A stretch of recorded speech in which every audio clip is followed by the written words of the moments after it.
Hello friends, ये एक problem है जो दिसंबर 2023 नेट पेपर में आई हुई है।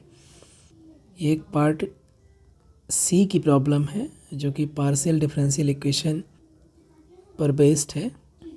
ये प्रॉब्लम भी एक ऐसी प्रॉब्लम है जिसको अटेम्प्ट किया जा सकता है।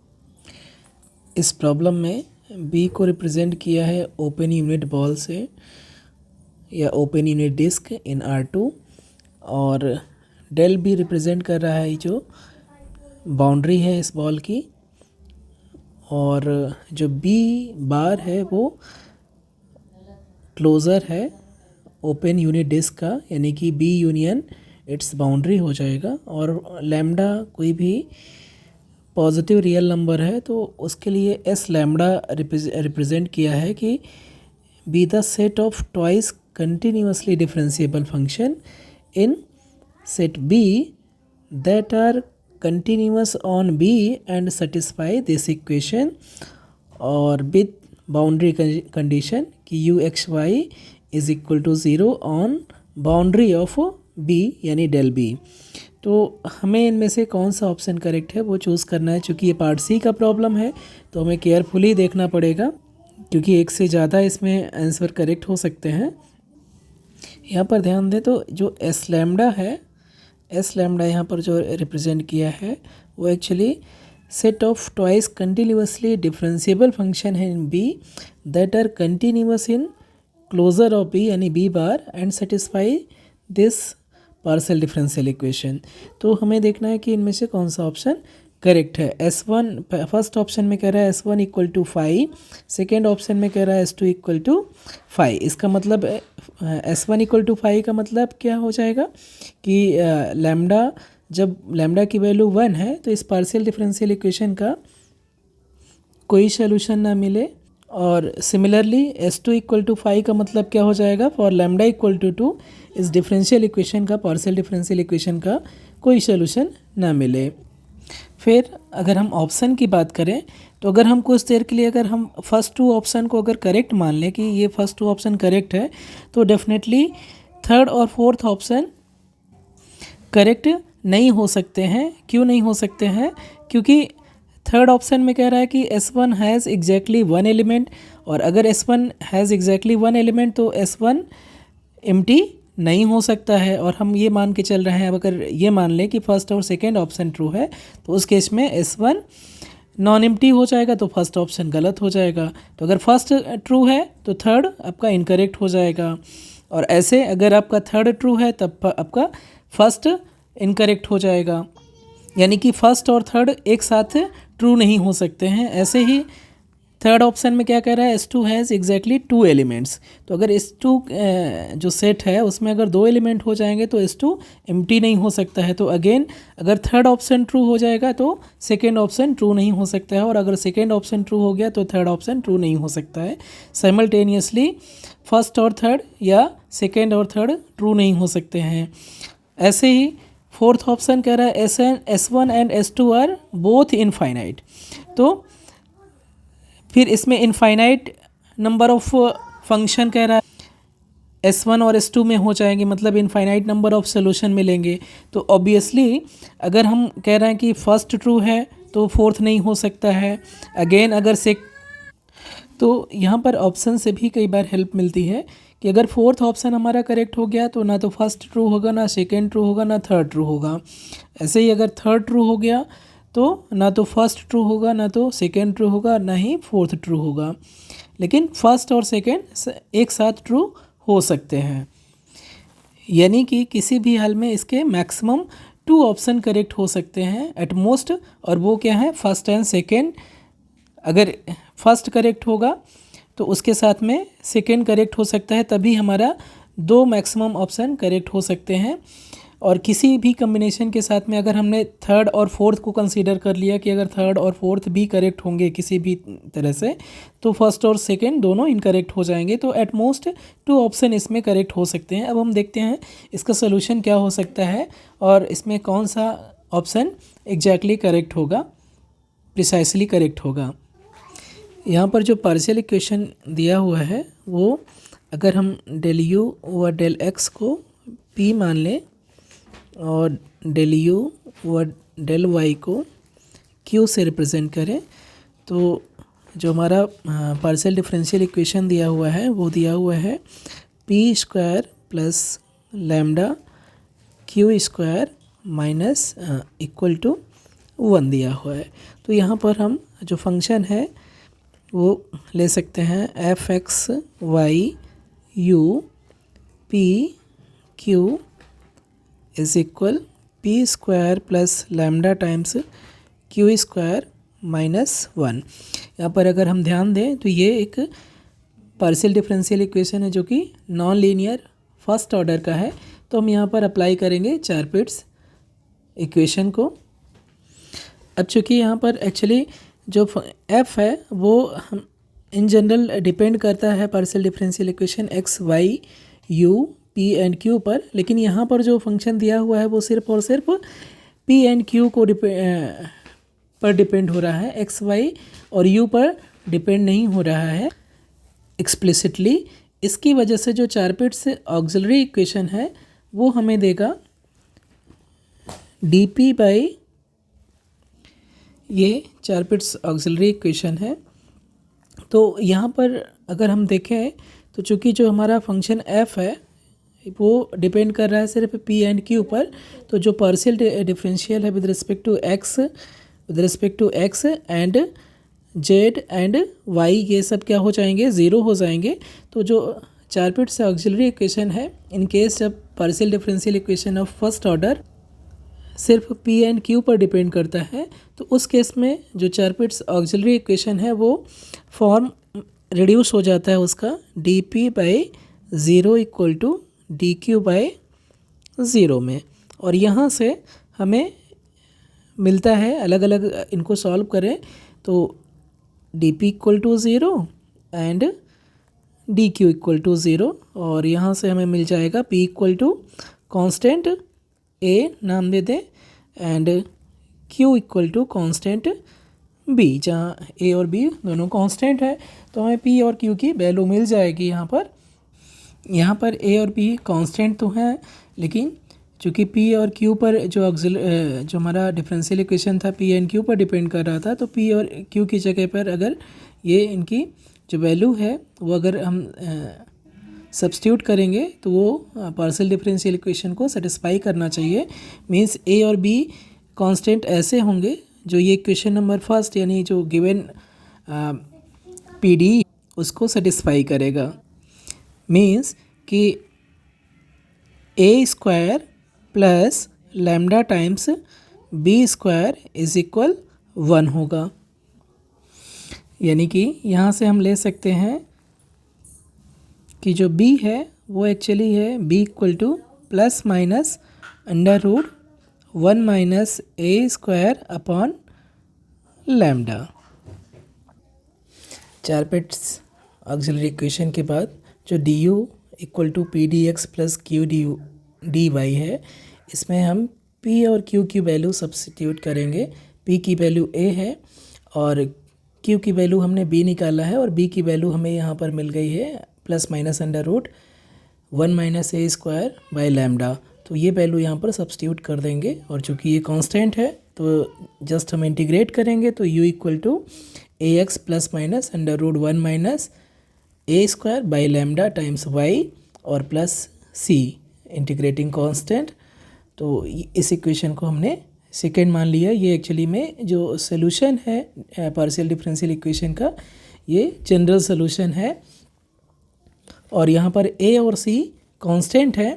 अब हमें a और c की ऐसी वैल्यू निकालना है जिसके लिए ये बाउंड्री पर जो बाउंड्री कंडीशन पर है u x y equal to zero on the boundary of the unit ball, यानी कि डेल v पर u x y की वैल्यू ज़ीरो हो जाए, ऐसे हमें आर्बिट्रेरी कांस्टेंट a और c की वैल्यू ढूंढना है। तो ऐसे a और c कितने हो सकते हैं उसी पे डिपेंड करेगा कि इसके कितने सोल्यूशन मिल सकते हैं। यहाँ से हम देख रहे हैं कि जो हमारा सोल्यूशन सेकेंड आया है, चूँकि ये एक्स वाई में जस्ट क्या है सिंगल डिग्री का है, तो ये हमेशा ट्वाइस डिफरेंशिएबल रहेगा और कंटिन्यूअस भी होगा।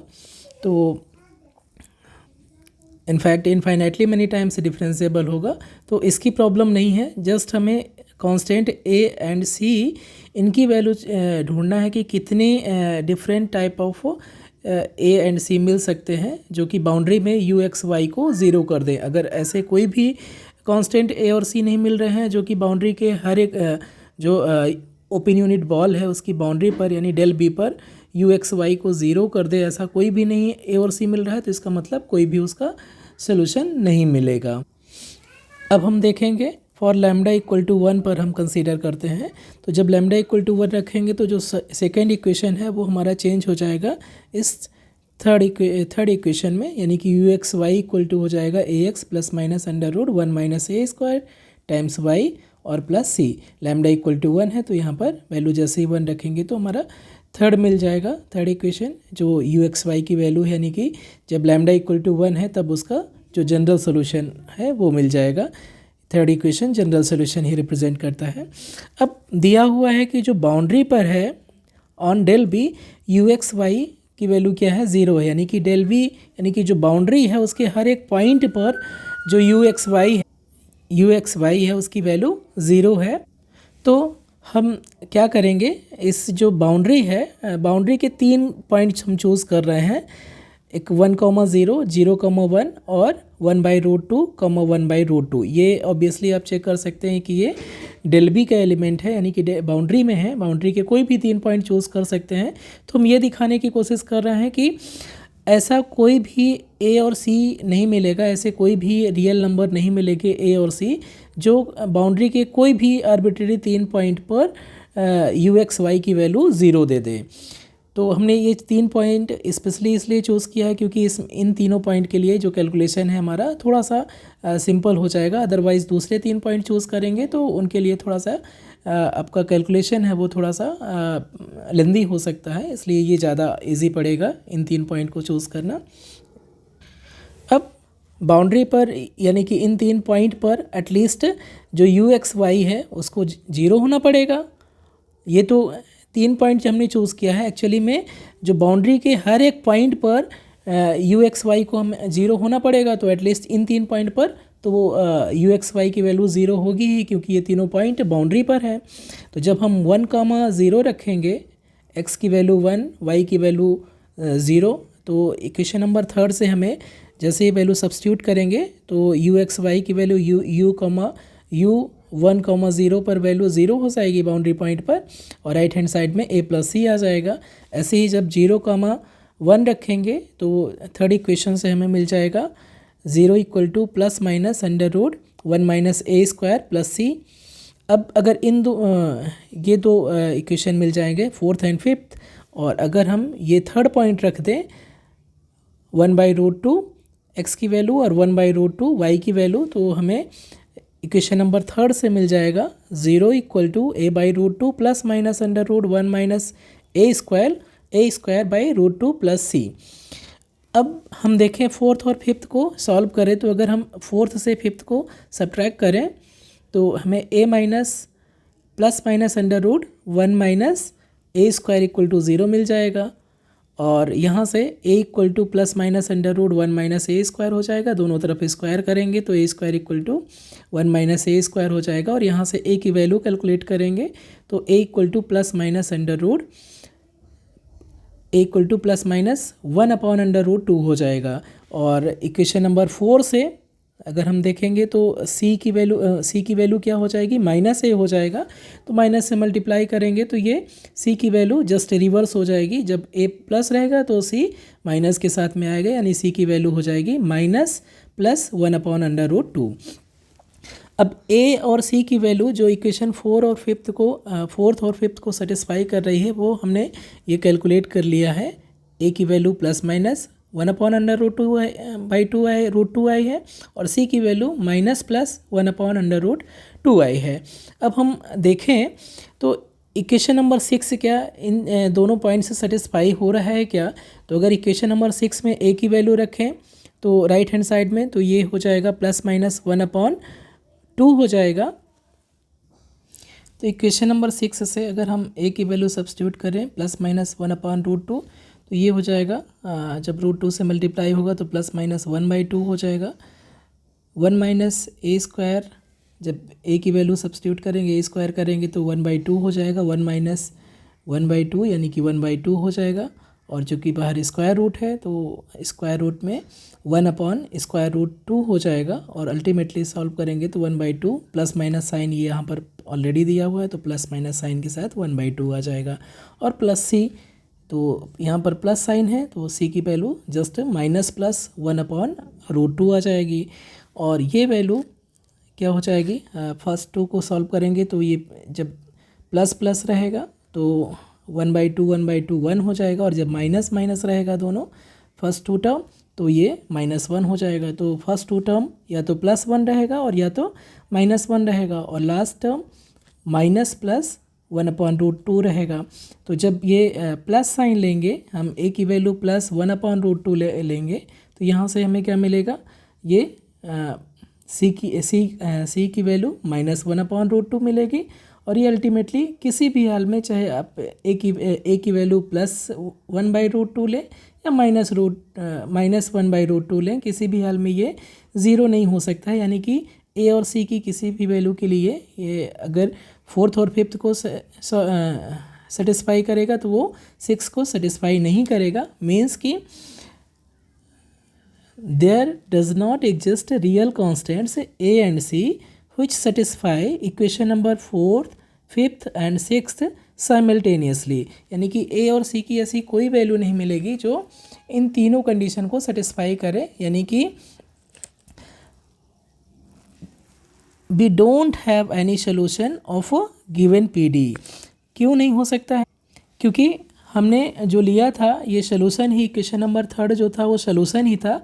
और हमने देखा कि अगर हमने ये 3 पॉइंट चूज़ किए थे बाउंड्री पर, और 3 पॉइंट अगर हम बाउंड्री पर चूज़ कर रहे हैं तो बाउंड्री पर u(x,y) की वैल्यू 0 होना चाहिए। जबकि हो क्या रहा है कि अगर हम 2 को सॉल्व कर रहे हैं तो तीसरे कंडीशन को, तीसरा जो इक्वेशन है उसको सेटिस्फाई नहीं कर रहा है ए और सी की वैल्यू। इसलिए ये पूरी बाउंड्री पर ये जो सोल्यूशन आया है थर्ड इक्वेशन से u(x,y) का जो एक्सप्रेशन है वो एक्चुअली में पूरे बाउंड्री पर तो u(x,y) 0 हो नहीं रहा है। इनफैक्ट ये 3 पॉइंट पर ही ये 0 नहीं हो रहा है। ऐसा हमें ए और सी की ऐसी कोई वैल्यू नहीं मिल रही है जो 3 पॉइंट पर u(x,y) की वैल्यू 0 कर दे बाउंड्री पर। तो पूरे बाउंड्री पर u(x,y) की वैल्यू 0 हो जाए, ऐसा हमें कोई भी रियल कांस्टेंट ए और सी की वैल्यू नहीं मिल सकती। यानी कि इसका सॉल्यूशन नहीं मिलेगा। और जो हमारा ये किस केस के लिए था, जब λ = 1 था। तो यानी कि जो S1 था, S1 में जो फंक्शन थे जो इस PD को सेटिस्फाई करते, ऐसा कोई भी फंक्शन एग्जिस्ट नहीं करेगा और इसलिए S1 हमारा एम्प्टी हो जाएगा। तो हमारा फर्स्ट ऑप्शन करेक्ट हो जाएगा। Similarly in the same way हम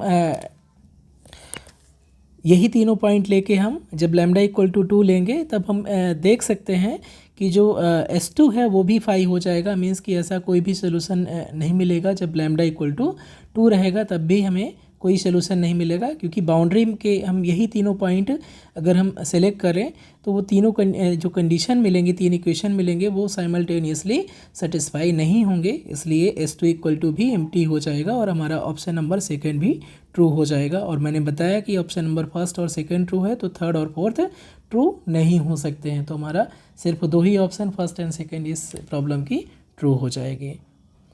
होपफुली आपको समझ में आया होगा। ये जो सेकंड ऑप्शन है मैंने डायरेक्ट किया है, ये आपका पार्ट है, आप खुद से ट्राई करिए और कमेंट करिए। अगर नहीं होता है तो फिर मैं इसका कंप्लीट वीडियो फिर से दोबारा लेके आऊँगा। Thank you so much.